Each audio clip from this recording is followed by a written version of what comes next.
What's going on, guys? I am missing, and you are the wonderful millions that, like myself, generally enjoy to spend their time online, so we spend it together here for at least a little bit, hopefully every day.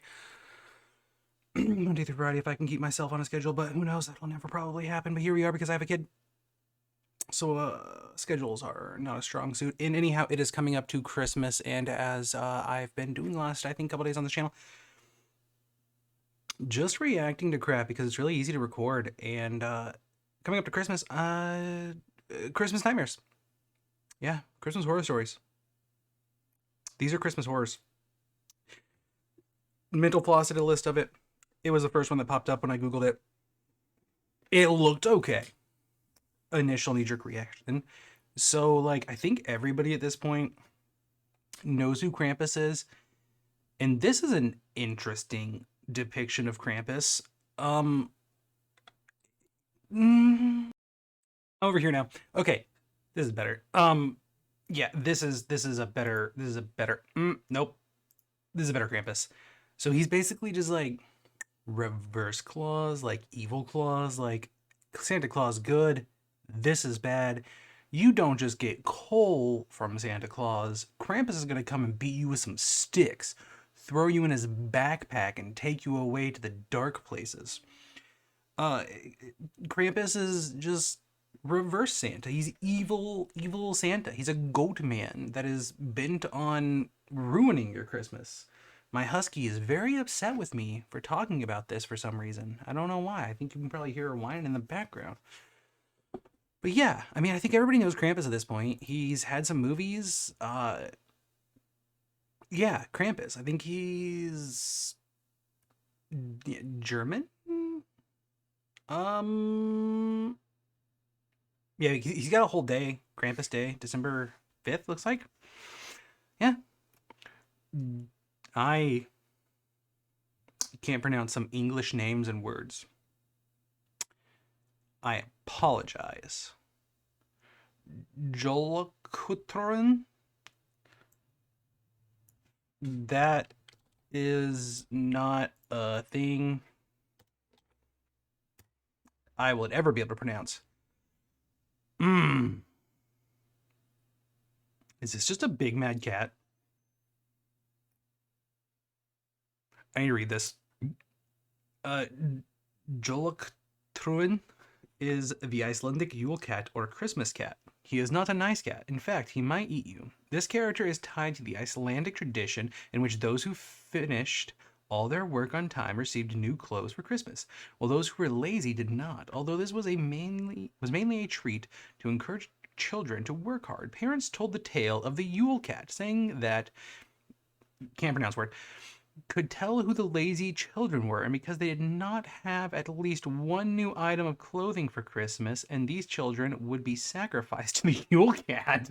This reminder tends to spur children into doing their chores. A poem written about this cat ends with a suggestion that children help out the needy so they too can have the protection of new clothing.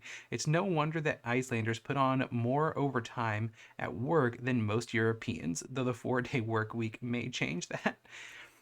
Oh my god. So they are literally just over there like, yo, listen, if you don't put in extra work before Christmas, this cat gonna come and eat you. I love this. And not in a I love this kind of way, but like I would see this as an American thing. So it's good to know we're not the only ones that be out there just like, yo, work hard or die. Just big black angry Christmas cat gonna come and eat your face off. They couldn't pick out something more intimidating though. It kind of looks like one of my cats. Not gonna lie. Proprsta. Again, I am not pronouncing these words right.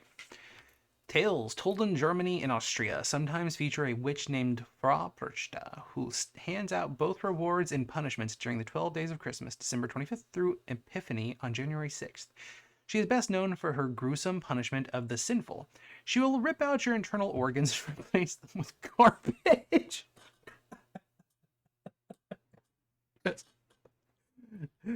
Well, just replacing you your insides with banana peels, garbage bags, and like just the leftover cabbage from making New Year's dinners. The ugly image of Perchta may show up in Christmas processions in Austria. Somewhat like Krampus, Perchta's story is thought to have descended from a legendary alpine goddess of nature who tends the forest most of the year and deals with the humans only during Christmas. In modern celebrations, purchased or a close relation may show up in processions during. I'm not even going to try that one. Uh, so basically, like, it's a Krampus. So, like, if you're bad, it just, like, comes and rips out some of your organs and throws trash in there. It's like, I'm a trash man. I'm the trash monster. I'm just going to show trash inside you. That's beautiful. And it doesn't discriminate on trash. So it just doesn't. It's not specific. It's just like I don't know. It's such a lazy legend. Like I guess just goes to the garbage bin, finds whatever and shoves it inside you. I guess, or rips out guts and just trash. Yep, that's what it does. All right, this one doesn't have pictures, and I need pictures.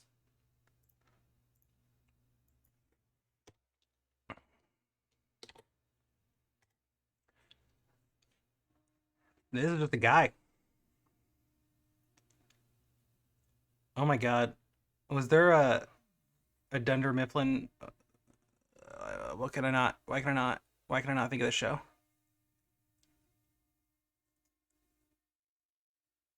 This character,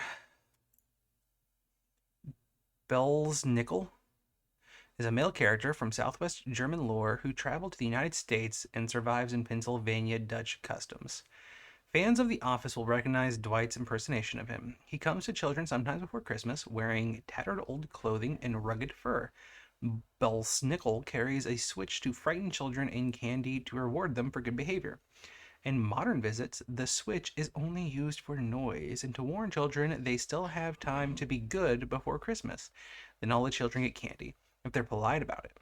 The name Belsnickel is portmanteau of the German Belsen, meaning to wallop, and nickel for St. Nicholas. So it's Nicholas and Santa Claus, but he also might whoop your ass. Yeah, it's even better. It's just like, listen, if you've been good, here's a reward. But if you've been bad, I'm gonna beat the out of you. Like, come here. Have you been naughty or have you been nice? Because if you've been naughty, I'm going to beat the out of you. That is great. I think I have my new favorite holiday character. And I also think I want to move to Pennsylvania more and more every time I hear about Pennsylvania. Like if I'm gonna stay in America, which I don't want to, but if I'm going to, I think I think I want to move to Pennsylvania. Hans Trapp. I don't know why I'm pronouncing everything with an accent that is probably horribly offensive. Um, but that's the internet's fault, not mine. This thing seems intimidating. Is it like a scarecrow Christmas demon? Hans Trapp is another anti-Santa who holds out punishment to bad children in the Alsace and Lorraine regions of France. The legend says that the Trapp was a real man, a rich and greedy and evil man. Okay. Who worshipped Satan and was excommunicated from the Catholic Church. He was exiled into the forest where he preyed upon children, disguised as a scarecrow with straw jutting out from his clothes. He was about to eat one boy he captured when he was struck by lightning and killed. A punishment of his own from God. Still, he visits young children before Christmas, dressed as a scarecrow to scare them into good behavior. I love stories like this, where it's like he was struck down by the gods, but he still comes back. And it's like, so your God couldn't do it. Your God couldn't pull it off? So there's just nothing to protect you because your God couldn't even kill this man done? That is just... It's just kind of silly, isn't it? Like, God sent a thunderbolt of wrath down, and this guy is just like, I've killed enough children. I guess I don't care. And that should definitely be a French accent, but you know, I ain't got that right now. And that'd be even more offensive because I've never practiced a French accent, even though I took French class when I was a kid. I think we all agree that that's a person in blackface, right? That's two people in blackface, right? Is it? Like, I don't want to make assumptions, but I'm really feeling it. There's more. This has to be a cultural thing. Right? Right? The French legend of Père Fortiard, whose name translates to Father Whipper, spank me daddy, begins with an evil butcher who craved children to eat. He, or his wife, lured three boys into his butcher shop where he killed, chopped, and salted them. St. Nicholas came to the rescue, resurrected the boys. Who gave St. Nicholas the power of resurrection? Can saints...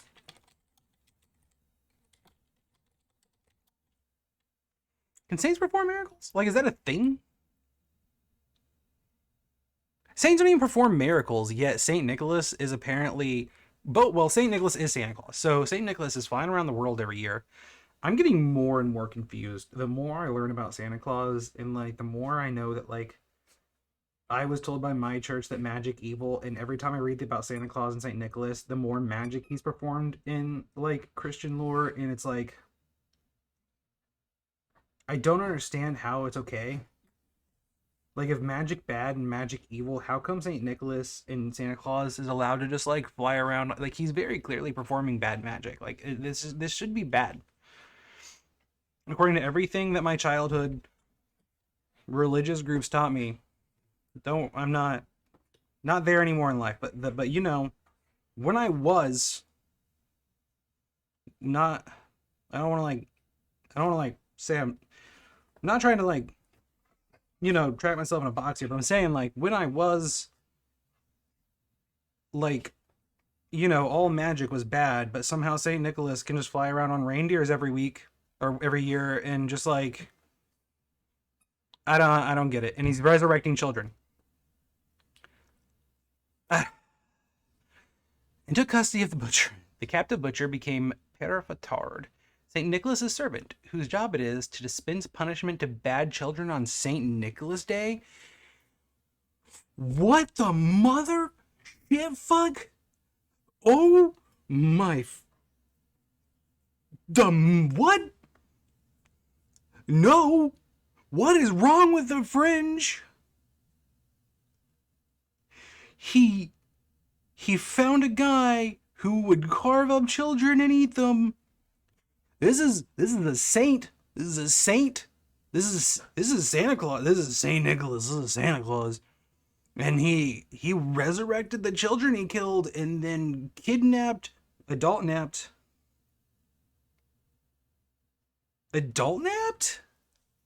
There's a word I'm not remembering. He adult napped the guy that was murdering the children, and then he sends them to more children's houses for being not so good?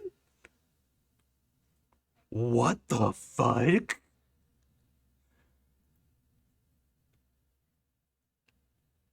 I don't like that. Like, I don't just kind of not like that. I think somebody needs to go talk to the French churches about that. And it never covered this. I'm pausing right now. I'm going to look into this, and I better find some explanations for this too, because otherwise we need to have another conversation. So I guess they're called Black Pete's, and they're normal. They accompany Santa Claus around places over there on his, I gather, a steamboat. I cannot emphasize enough, as an American, we don't get much cultural information. But and they give help him give they're elves, effectively what Americans think of as elves, kinda, but like also maybe they kidnap bad kids, possibly. And yeah, they're traditionally just people that wear blackface. I don't, I guess it's weirder here because of historical things here, and there it's just,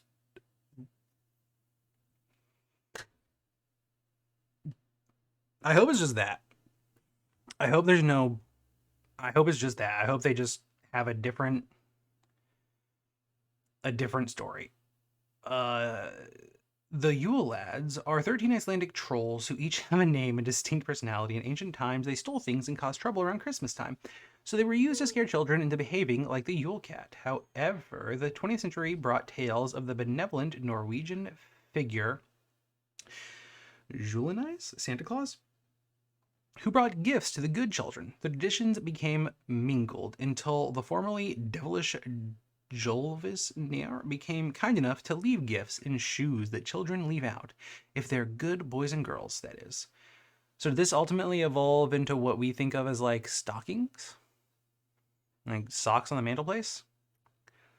Gryla. All the Yule Lads answer to Gryla, their mother. She predates the Yule Lads in Icelandic legends as the ogress who kidnaps, cooks, and eats children who don't obey their parents. Yeah, that's where I thought this was gonna go. We also need a picture of. Well, let's read it. She only became associated with Christmas in the 17th century when she was assigned to be the mother of the Yule Lads. According to legend, Gryla had 3 different husbands and 72 children who caused trouble ranging from harmless mischief to murder. As if the household isn't crowded enough, the Yule Cat also lives with Gryla. This ogress is such a troublemaker that the Onion blamed her for the 2010 eruption of a volcano. I'm not pronouncing the volcano's name.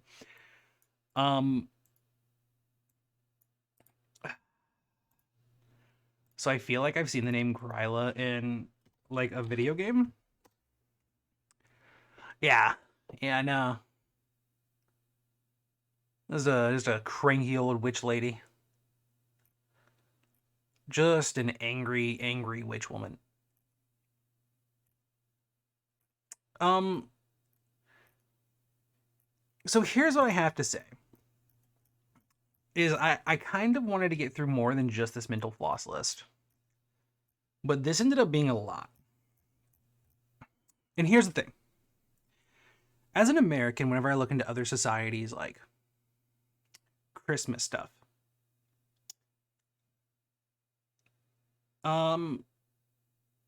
Americans are kind of pussies.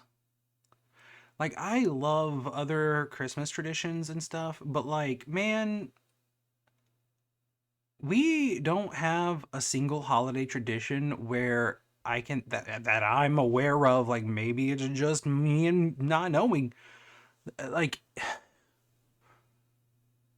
where you are gonna get kidnapped or eaten by anything. Like, we have cryptid, sure, but like we don't tell our children about it, and like nothing bad's gonna happen to you on Santa Claus, like on Christmas Day, but like getting coal in your stocking.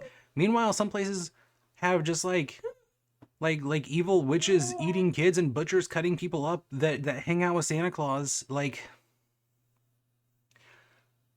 everything here is just supposed to be happiness and candy and cookies, and I love that Americans talk about how hard we are sometimes when I read about other places in the world, and they're just like, oh yeah, we tell our kids about how they're gonna get cut up and ate on Christmas, and it's like, up, oop, wookie, nope.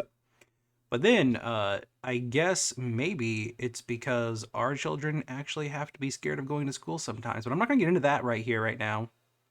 But the point is like, man, the worst thing we have to worry about in Christmas as kids here is like, Cole, y'all over there be having the scarecrow men and like evil cats if you don't do things eating you alive, and oof. I mean, I love this personally. This is great. I think I'm gonna start keeping some of these around and telling the stories that like my own Christmas things. I mean, I knew about Krampus, but like that butcher one is messed up. Like that's fantastic. You French people need therapy. My God. Anyhow, I guess that's all. This was a lot. I guess I'm missing millions. Hit the like button. Leave a comment down below about what your favorite crazy Christmas thing is that maybe we didn't get to here. And correct me if I'm wrong, that maybe America does have some crazy Christmas traditions about getting eaten underneath the tree. Can you calm down, Midna? My husky does not like this. She does not today. Yeah. Comments, likes, subscribe. And much love, guys. I will see you next time. Have a Merry Christmas. I think there will be another video, but if it's not, and this is the last one, Happy Holidays, Merry Christmas. I hope you guys don't get eaten by the evil Santa Butcher, beaten by the Pennsylvania Santa Claus imposter, or just kidnapped by Krampus, or taken on a steamboat by somebody in blackface. So, much love, guys. Bye!